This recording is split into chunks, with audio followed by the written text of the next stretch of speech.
भारतीय चरित्र निर्माण संस्थान के उत्तर प्रदेश योजना प्रमुख गौरव मिश्रा ने एक निजी होटल में प्रेस वार्ता के दौरान बताया कि भारतीय चरित्र निर्माण संस्थान नई दिल्ली द्वारा गिरते चरित्र, बढ़ते अपराध और घटती सुरक्षा की समस्या को ध्यान में रखते हुए 6 जुलाई से 23 जुलाई तक प्रधानमंत्री कर्मयोगी मिशन के अंतर्गत 18 दिवसीय कर्मयोगी उत्तर प्रदेश निर्माण अभियान का आयोजन किया जा रहा है।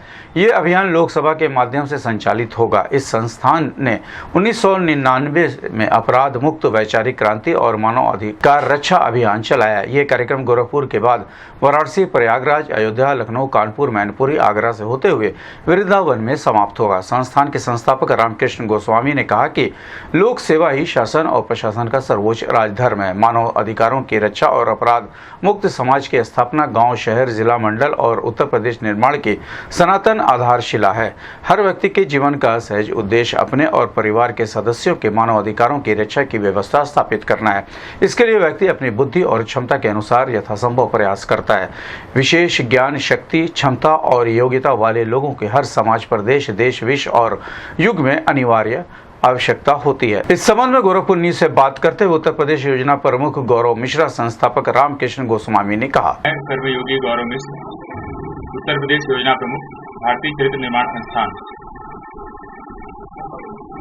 ये हम लोग का संस्थान जो है भारतीय चरित्र निर्माण संस्थान विगत 25 वर्षों से अपराध मुक्ति वैचारिक क्रांति अभियान भगवत गीता की शिक्षा के माध्यम से चला रहा है।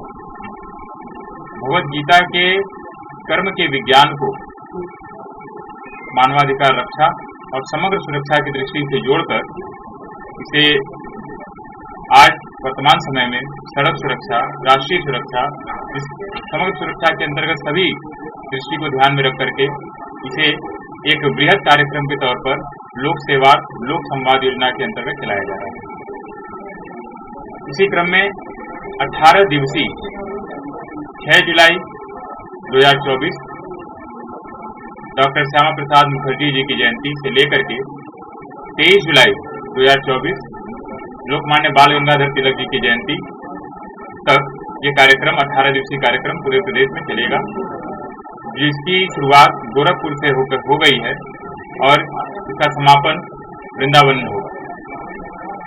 ये गोरखपुर के बाद हम लोग वाराणसी, प्रयागराज, अयोध्या, लखनऊ, कानपुर, मैनपुरी, आगरा और अंत में वृंदावन पहुंचेंगे।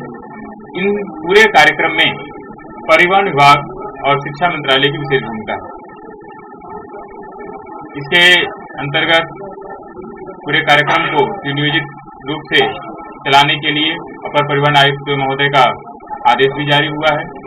साथ ही इस पूरे कार्यक्रम में विशेष सहयोग हम लोग को मिलेगा श्री एल वेंकटेश्वर लू जी, जो वर्तमान समय में अपर मुख्य सचिव हैं, अपर मुख्य सचिव परिवहन विभाग, और उपाम के महानिदेशक भी हैं आप। डॉक्टर सुरेंद्रनाथ त्रिपाठी जी, महानिदेशक, भारतीय लोक प्रशासन संस्थान नई दिल्ली, और प्रोफेसर आर.एन. त्रिपाठी जी, जो कि माननीय सदस्य हैं लोक सेवा आयोग, उत्तर प्रदेश लोक सेवा आयोग के, और साथ ही अपने 2 मंत्री अपने प्रदेश सरकार में, माननीय दयाशंकर सिंह जी जो परिवहन विभाग के मंत्री हैं, और माननीय योगेंद्र उपाध्याय जी जो उच्च शिक्षा मंत्री हैं। इन दोनों लोग से भी इस पूरे विषय पर व्यापक वार्ता हुई है और पूरा उनका सहयोग प्राप्त होने का आश्वासन भी मिला है। इस पूरे अभियान को प्रदेश व्यापी बना करके कैसे व्यक्ति के चरित्र के निर्माण के द्वारा जब हम किसी का हृदय परिवर्तन कर देते हैं तो अपराध होने की समस्या बिल्कुल खत्म हो जाती है। जो अपराध का मूल है उस पर वार करने का प्रयास किया जा रहा है हृदय परिवर्तन के माध्यम से। इसका मूल आधार बनाया गया है भगवत गीता। 5160 वर्ष पूर्व जगत गुरु, महायोगेश्वर और महान राजनीतिज्ञ,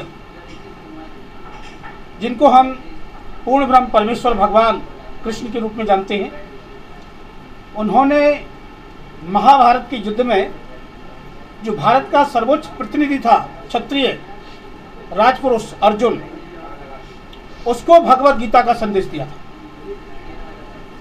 और इसके पीछे मूल कारण ये था कि अर्जुन अपने नियत कर्तव्य कर्म, एक क्षत्रिय धर्म, एक सैन्य धर्म से विमुक्ता में, पलायन में धर्म देख रहा था, कल्याण देख रहा था, और वो केवल अपने स्वजनों के परिजनों के कल्याण में ही अपना धर्म मानकर हथियार रख देता है, जबकि युद्ध का संघर्ष हो चुका है। दोनों सेनाएं आमने सामने खड़ी हैं, किसी भी क्षण युद्ध शुरू हो सकता है, शस्त्र चल सकते हैं।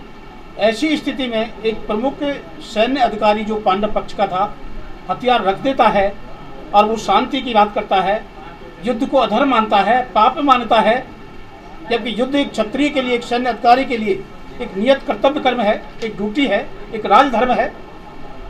तो यहाँ भगवान श्री कृष्ण उसको चेतावनी देते हैं दूसरे अध्याय के दूसरे और तीसरे श्लोक में कि ये मोह किस हेतु से प्राप्त हुआ। ये श्रेष्ठ पुरुषों द्वारा आचरित नहीं है, स्वर्ग कीर्ति को देने वाला नहीं है, ये नपुंसकता का लक्षण है और तेरे जैसे श्रेष्ठ व्यक्ति के लिए शोभायमान नहीं है। इसको त्याग और युद्ध कर। लेकिन वो एक प्रश्न खड़ा करता है, इस भयंकर कर्म में जो आप मेरे को लगा रहे हो, इसकी गारंटी क्या है मैं विजय और सफलता प्राप्त करूं? हो सकता है हम पराजित हो जाएं, और इसलिए मैं ये युद्ध नहीं करूंगा।